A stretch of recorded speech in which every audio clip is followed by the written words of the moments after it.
Здравствуйте, здравствуйте, друзья!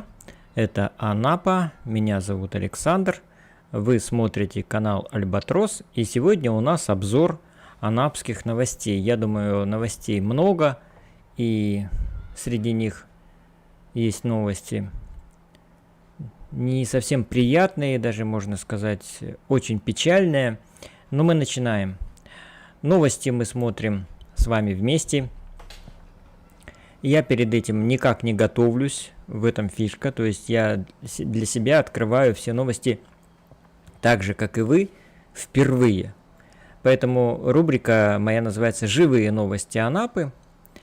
Пишут их не профессиональные журналисты, а обычные люди. И первый паблик мы открываем, это «Подслушано в Анапе». Пропускаем технический текст, пропускаем рекламу, пропускаем поиски человека, потому что вы все равно навряд ли сможете помочь его отыскать. Так, и как вам? Я бы такую убогую рекламу запретил. Убогую рекламу. Вот человек показывает, где же убогая реклама.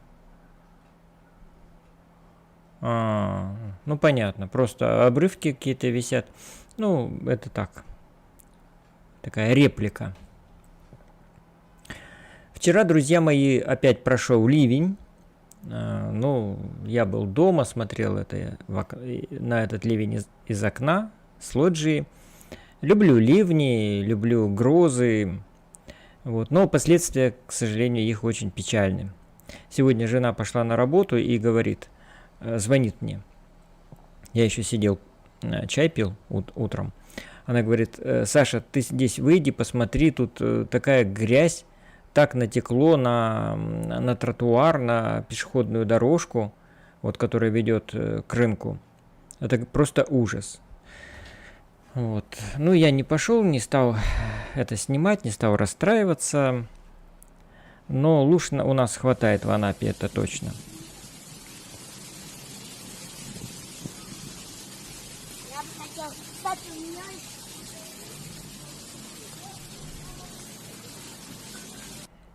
Ну, просто целое болото, я так понимаю, что это Пионерский проспект. Возле дельфинария, да. Надо было вам вчера в Сочи или в Горячий Ключ, вот там потоп. Ну ладно, мы эти новости пропускаем, потому что мы смотрим только новости Анапы. Добрый день. Люди просят помощи по адресу улица Лермонтова, 82, подъезд 1. Обращались в УКАВ к коммунальщику, это управляющая компания. В аварийную службу никто не реагирует. Подвальное помещение кишит блохами. На первом этаже живет пожилой человек, весь искусан до невозможности. Эти блохи заполнили всю квартиру, бороться с ними невозможно. Пока их не потравить в подвале, никто не прореагирует. Да, вот, друзья, все слышал, видел. И знаю, что тараканы тут у нас бывают в Анапе.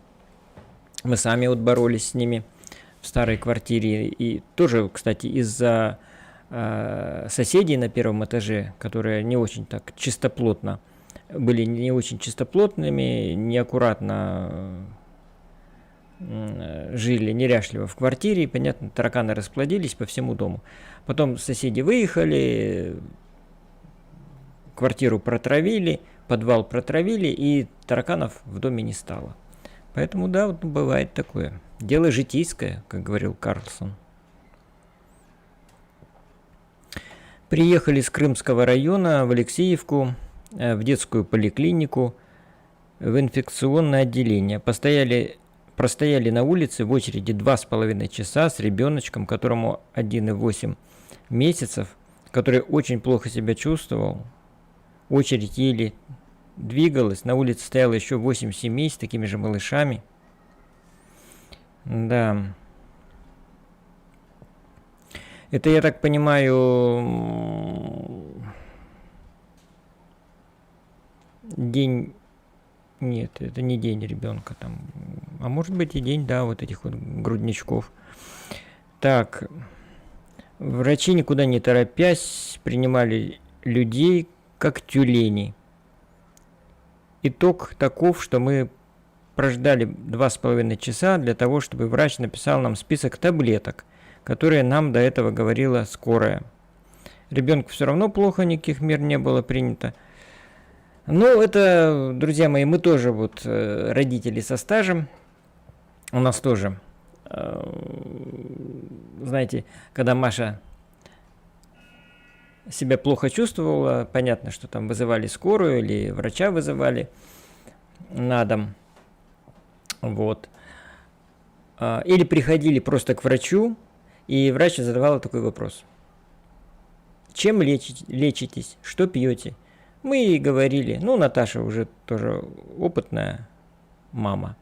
Она говорила ей какие-то лекарства, и врач говорила, все правильно, продолжайте пить это же самое.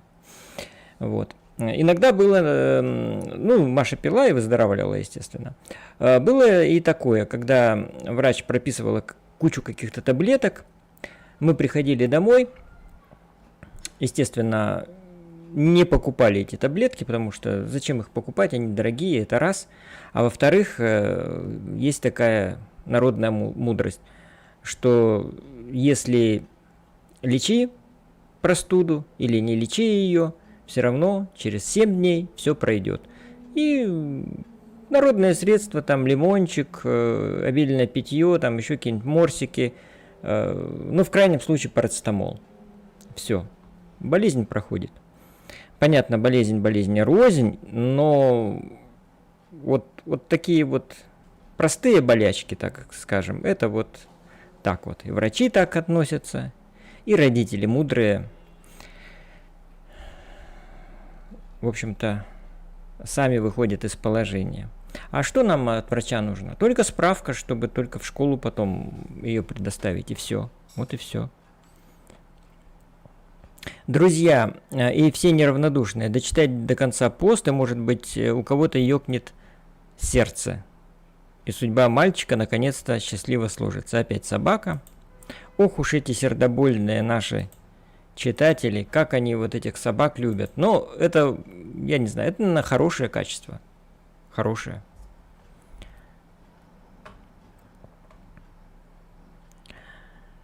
Так, сегодня, да, был ливень, и вот, видите, отмывают от грязи. Работает оперативно, от вчерашнего потопа наводнения не осталось и следа. Все, видите, как коротко и ясно.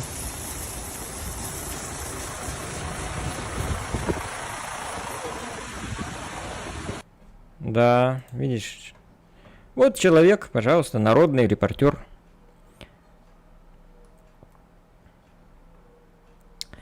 Так. Виноградный затопило. Ну, поселок Виноградный. Здесь есть неподалеку от Анапы. Да. Я тоже слышал, что там выпало огромное количество осадков. Почему-то вот Виноградному не повезло. Так. Администрации города настолько наплевать на безопасность людей. Бетонные конструкции, кран проносят прямо над головами прохожих. Уровень разгильдяйства максимальный. Ну, это строительство здесь. Вот все обращают внимание, и жена моя обращает на это внимание.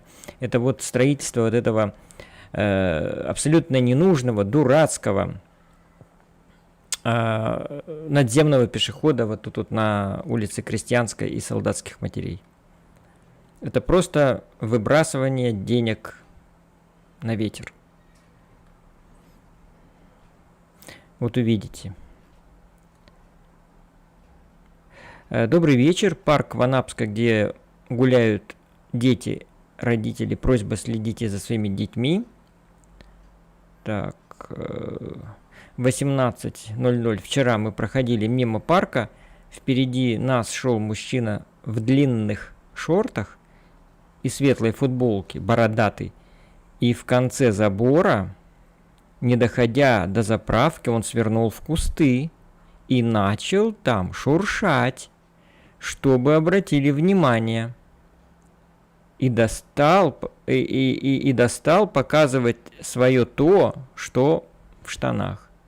Ребенок обратил внимание, я закричала, не смотри, он больной, и мы ускорили шаг и ушли. Будьте бдительны, может, не нам одним он делает такие вещи. Вот такой вот шуршун завелся. Ну, тут пишут, смотрите, еще вот неделю назад был в Витязево, так женщина, несмотря на толпу гуляющих людей, прямо рядом с тротуаром сняла со своей маленькой дочери трусы и стала писать. Ну, вот тут начались обсуждения. Угу. Ладно. Кому интересно, можете почитать. Но, в принципе, такие люди есть, они есть и были во все времена. И каждый свое детство вспоминает, и что-то с чем-то подобным он сталкивался. Открыть окна, то открыли, но их выломали. Угу. Поставили рядом на полу, коммунальщик на данную жалобу ответил, открыть просили, мы открыли. Понятно. Угу. Ну, это вот несколько дней назад я читал, что здесь вот была закрашена рама. Ну, не знаю, когда же у нас как-то и управляющая компания, чиновники какие-то там, ответственные люди будут относиться к людям по-человечески. Почему все делают на отшибись? Вот это вот непонятно. Отшибись — это слово нашего предыдущего мэра Юрия Федоровича Полякова. Это он так говорил. Это его словечко. Анапа располагает к умиротворению и поиске положительных эмоций на берегу моря. Бесспорно. А что за заброшка между Гайкадзором и Суко? Так понимаю, что теперь данная территория принадлежит Газпрому, к данному строению дороги нет. Ну, не знаю, дело темное. У нас много чего когда-то принадлежало колхозам, совхозам. Вот есть такая история, вот, так скажем, реальная. Мне ее рассказывал житель села Варваровка. Когда в 90-е годы ликвидировались колхозы и совхозы, людям раздавали паи. Кто-то эти паи брал, а кто-то говорил, что мне не надо, я не буду брать.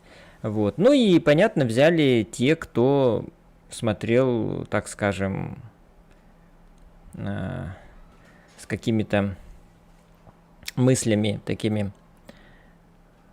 более продвинутыми в будущее. То есть землю просто люди раздали, то есть им давали паи, они не брали. В конце концов, паи получили, ну, какие-то там чиновники, еще там кто-то, не знаю, какие-то там ушлые люди. Вот. Сейчас там происходит в Варваровке, то там что-то начинают строить, что там какие-то заборы, то еще что-то. Там везде сейчас, куда вот в лес пойди, и ты наткнешься на забор, частная территория. Вот. Люди потом возмущаются, приходят, значит, там в органы власти, жалуются. Им говорят, а что вы хотели? Что вы хотели, граждане хорошие? Земля частная, она не ваша. Она могла бы быть вашей, но вы же от нее отказались в свое время. Поэтому у нас земля в свое время была распродана, разграблена. Вот, честно, нечестно, но она попала в руки людей, которые сейчас ей распоряжаются как хотят. Вот, народ здесь ни при чем. Мы только можем смотреть, жаловаться, возмущаться, но сделать уже ничего не можем. Доброго времени суток. Хотелось бы поделиться. Уже не первый раз, когда гуляю с собакой на положенной территории. Интересно, где это у нас положенная территория для собак. Гуляет там весь жилой комплекс ЖК Южный. Территория предназначена для выгула собак. Ну, хорошо, если так. И в который раз мне дворник угрожает и принижает меня плохими словами. Принижает меня плохими словами. Хорошее выражение. Люблю народную речь. Причем всем соседним собачкам он не говорит ни слова. Что вы думаете по этому поводу? Я даже не знаю, почему дворник принижает так выборочно. Денверский так вот бросает такую реплику. Какахи за собачкой у вас там все убирают или только дворник? Ну что ж, резонный вопрос. Так, рекламу пропускаем. Снова здесь вот в Витязево утонули 3 человека. Я вчера об этом рассказывал. Сегодня новое печальное известие пришло. Оказывается, погибло не 3 человека, а 4 человека погибло. Еще одного мужчину обнаружили на берегу мертвым. Так что вчерашняя трагедия унесла жизни 4 человек. Так, импортозамещение по-анапски. Теперь ждем на приемах у главы города воду не от депутата ЗСК, а от депутата Совета депутатов Анапы. Что-то не пойму я юмора. Альфа. Альфа премиум. Негазированная. Ну, не знаю. Кто-то вот водичку стал выпускать.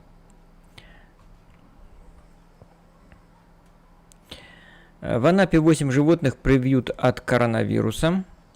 Анапа станет пилотным проектом по вакцинации домашних питомцев в Краснодарском крае. Прививку Корневак-Ков зарегистрировали еще в марте 2021 года. Ее разработкой занимались специалисты Россельхознадзора. Вакцина предназначена для профилактики коронавирусной инфекции среди пушных зверей, собак и кошек.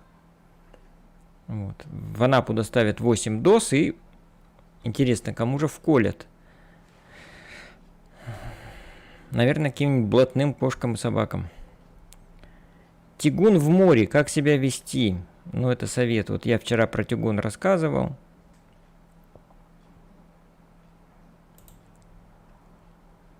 И тут много написано. Если вам интересно, можете почитать. Но коротко скажу, что тигун – это течение, обратное течение, отбойное течение. То есть от берега в открытое море. И оно очень быстрое.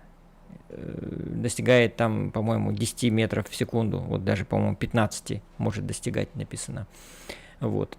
Человек с ним не справится, если поплывет назад к берегу, потому что это его будет все равно уносить. Единственный способ справиться с этим тигуном – это плыть параллельно берегу, потому что тигун, он занимает вот эту дорожку, вот это течение, несколько метров.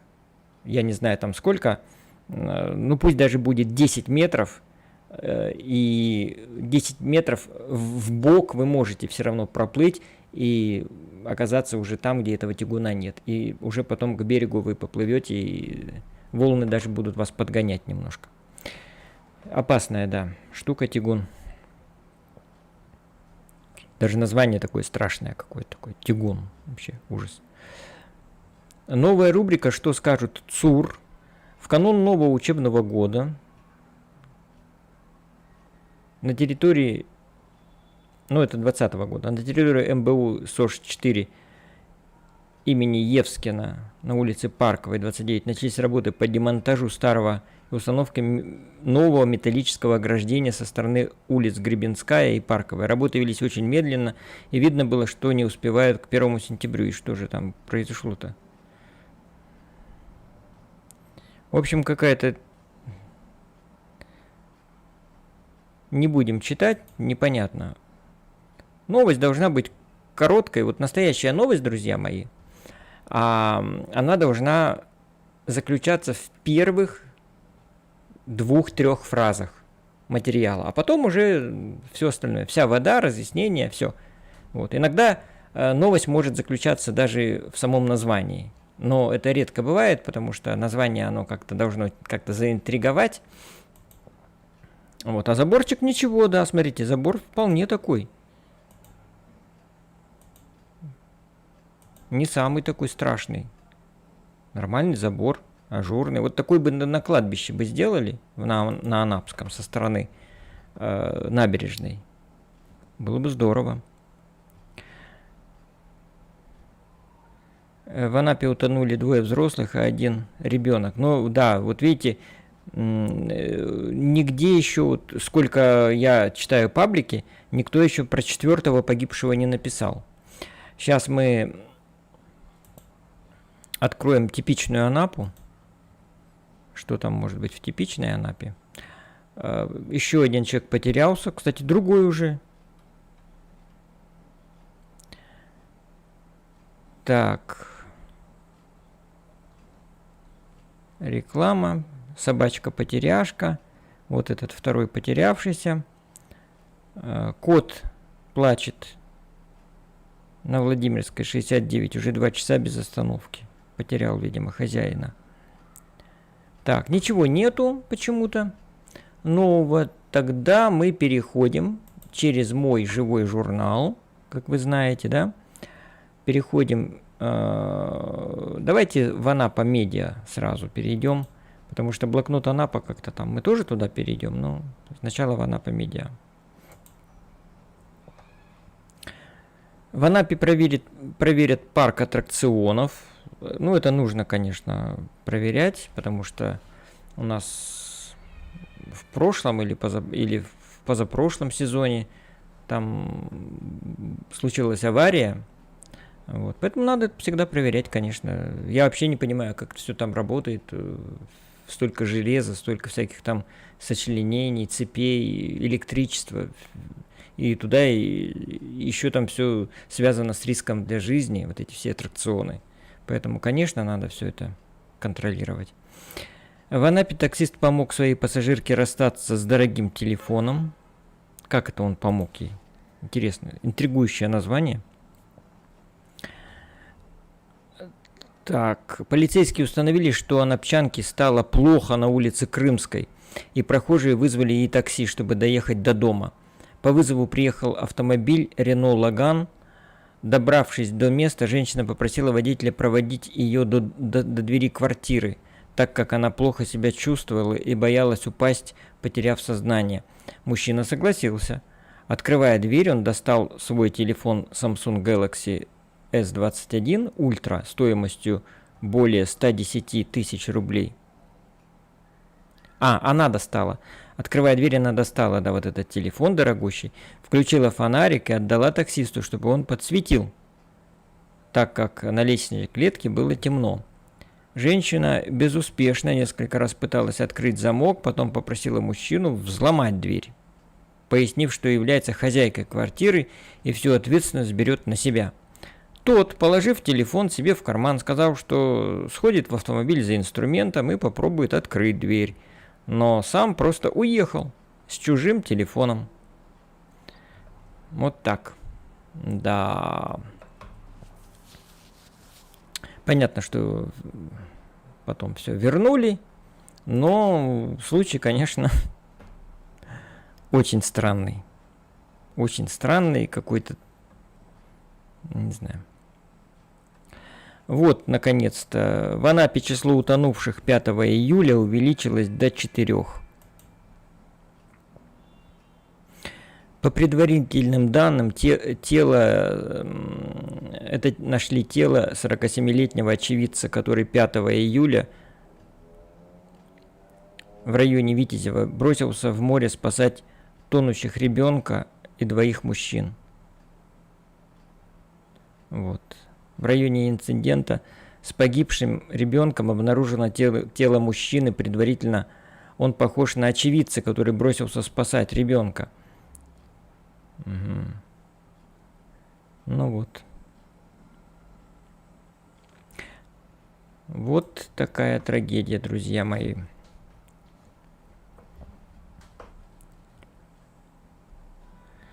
Власти Анапы обвинили в отсутствии озеленения недобросовестного подрядчика. Ну, наконец-то. Наконец-то они нашли виноватого. Ситуацию с озеленением пояснил заместитель мэра Анапы Дмитрий Мариев. По его словам, главная причина того, что город-курорт оказался неухоженным, аукцион по озеленению выиграл недобросовестный подрядчик. Как оказалось, для победы он предоставил трудовые договоры, которые имеют признаки поддельных. Анапский же Зеленстрой проиграл из-за недоработок в оформлении документации. Новый подрядчик вел работы только для видимости, и мы, соблюдая необходимую процедуру, направили документы на расторжение с ним контракта, а также обратились в ФАС, чтобы внести его в реестр недобросовестных поставщиков. Чтобы исправить ситуацию, на ближайшей сессии 8 июля будем просить депутатов сделать переброску средств в размере 30 миллионов для проведения нового аукциона по озеленению, цитирует Мариева, издание «Анапское Черноморье».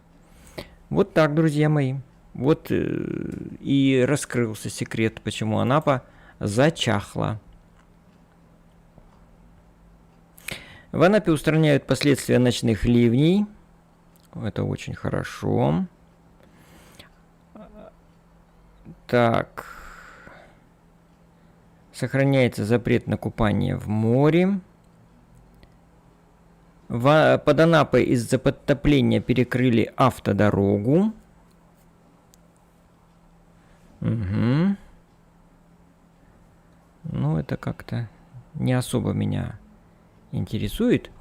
Так, все, Анапа Медиа мы посмотрели, и теперь мы через мой ЖЖ входим. Ну, все-таки давайте посмотрим блокнот Анапа.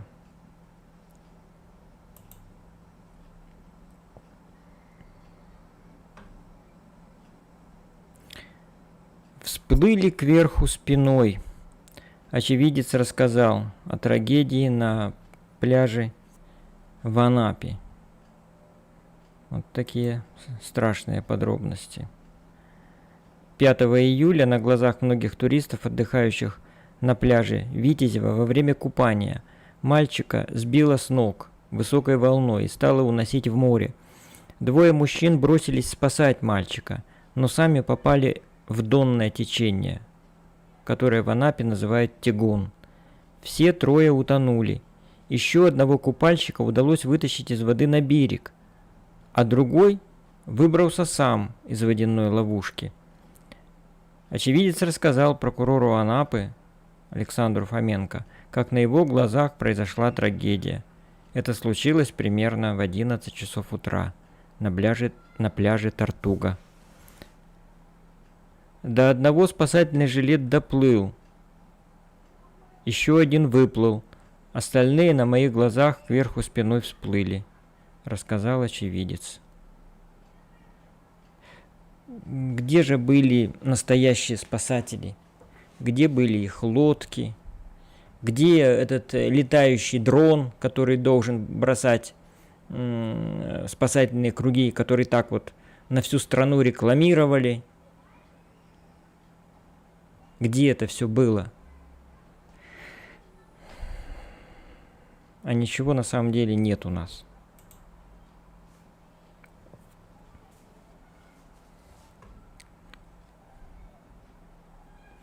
Андрей Берг предложил, как можно очистить пляжи Анапы от мусора.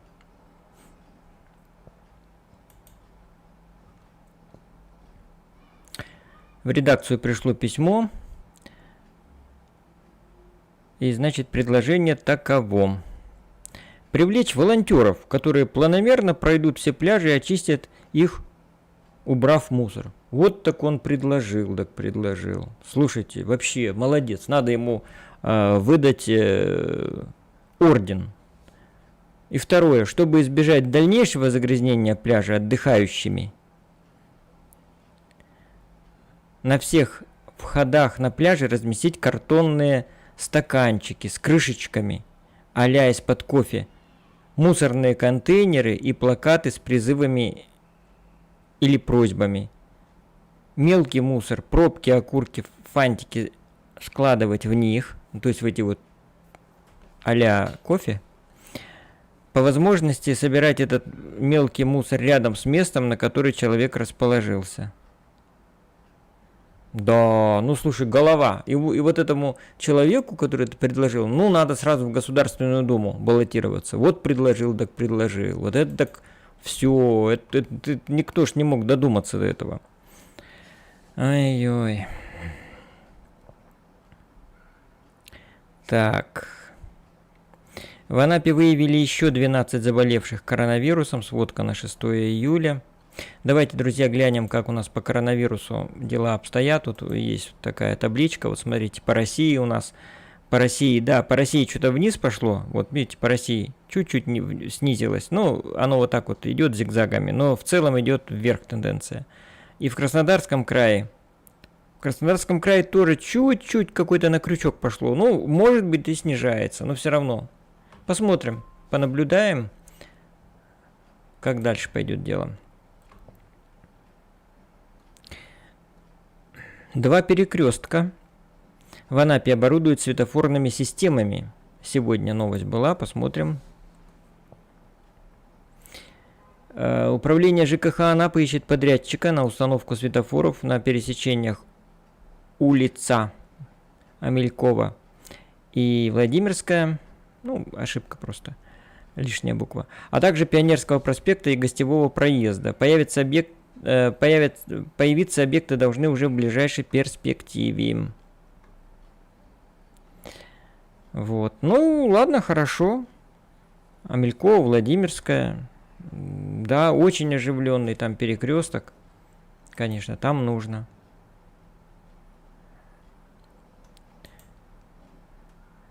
Вот про 4-го утонувшего. Сегодня в Анапе выбросило на берег в поселке Витязево тело человека. Как выяснилось, это мужчина, который накануне пытался спасти тонущего мальчика.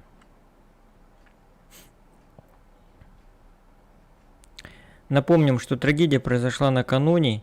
Как ранее писал блокнот Анапа, на пляже Витязево отдыхала семья приехавшего из Тулы. Во время купания, ну это мы знаем уже обстоятельства,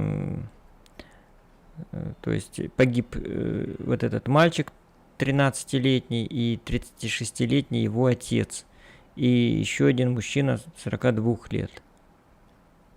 Вот. И сейчас еще одного выбросило. Всего 4 человека погибло в этой трагедии.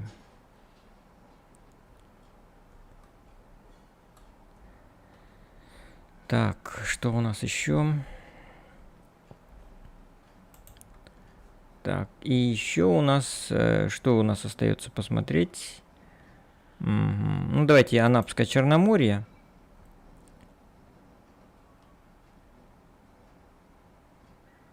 Ну, те же самые. Обнаружено тело еще одного мужчины. Продолжает действовать запрет на купание. Ликвидирует последствия. Замедлились темпы уборки урожая. Так, ну-ка, может быть, здесь какие-то подробности про еще одного утонувшего. В 15:12 новость выложили.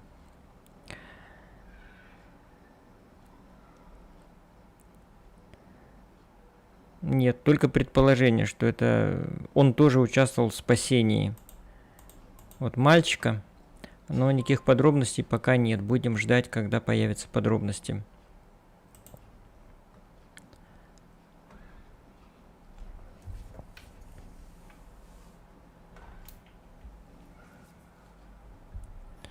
Так, ну Анапа Лайв еще. Facebook как-то меня сейчас, знаете, немножечко разочаровал. Ничего там такого интересного не сообщается. Вот она поболталка. Вопрос архитектора из Анапы Юрия Рыбина на прямую линию президента. Ну, огромный вопрос. Два слова об отечественном градостроительстве и архитектуре. Вот, так написал. Разрешите два слова. Вот. А на самом деле, смотрите, сколько слов. Очень много, конечно. Вот, Рыбин. Это, конечно, надо почитать, что человек хотел донести до президента, надо читать. Но не будем пока мы в это вдаваться. Так, и сейчас посмотрим еще, что там у нас болталка нам дает. А болталка нам дает что? Последствия. Дмитрий Якушев. Да, грязь нанесло. Понятно. От чего бывает грязь? Откуда появляется грязь в городе? Правильно. Там, где открытый грунт, где неправильно устроены тротуары, газоны, вернее, там, где какие-то раскопы и прочее, вот несет вот такую муляку. Провалилась плитка. Из-за чего? Из-за несоблюдения технологии укладки этой самой плитки. То есть у всего есть объяснение, что все это разгильдяйство.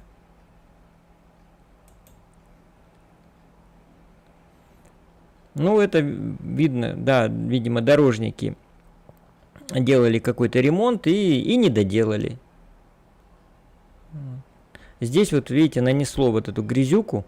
Откуда? Вот отсюда, потому что тротуар ниже уровня вот этого так называемого газона. И как дождь все это дерьмо, и дерьмо там тоже есть, что думать, нет, что ли? И землю, все это несет сюда на тротуар. Ну, тут вообще, смотрите, тут вообще все занесло, как в деревне где-то, в самой такой захудалой. Вот, все правильно, правильное замечание. Так, что еще у нас? Анапские новости. Так, это мы вчера видели. Ну, все, друзья мои. Так, все. Новости мы посмотрели. Никита Миронов. Привет, Никита Миронов. И привет, Алексей. Никита Миронов вот первый раз встречаю такого. Он меня так ласково называет Альбатросик. Это очень приятно. Пожалуйста, подпишись на мой канал, Никита. Поставь лайк и нажми колокольчик, чтобы следить за моим каналом, чтобы тебе вовремя всегда приходили оповещения, когда у меня что-то новое появляется. Это были новости Анапы, друзья. Живые новости на канале Альбатрос. С вами был Александр. Пока. До завтра.